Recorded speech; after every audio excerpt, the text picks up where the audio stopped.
મિત્રો અહીં પાણીથી ભરેલો ગ્લાસ છે અને આ એક બલૂન છે।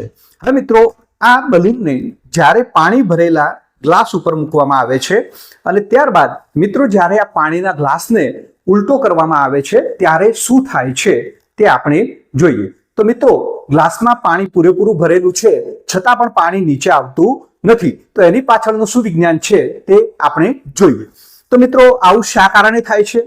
તો મિત્રો પાણીને જ્યારે એટલે કે ગ્લાસને ઉલટો કરવામાં આવે છે ત્યારે પાણી ગુરુત્વાકર્ષણ બળના કારણે નીચે આવવાનો પ્રયત્ન કરે છે, પરંતુ મિત્રો જ્યારે બલૂન છે એ પાણીના ગ્લાસની સપાટી પર હોય છે ત્યારે બહારનું હવાનું દબાણ એટલું બધું વધુ હોય છે કે જે પાણીના વજન કરતા વધારે હોવાથી પાણીને નીચે આવવા દેતું નથી। અહીંયા એર પ્રેશરનો સિદ્ધાંત લાગુ પડે છે કે બહારનું દબાણ એ અંદરના દબાણ કરતા વધારે હોવાથી પાણી નીચે આવતું નથી। તો આ સિદ્ધાંત આપણે આ રીતે સમજીએ।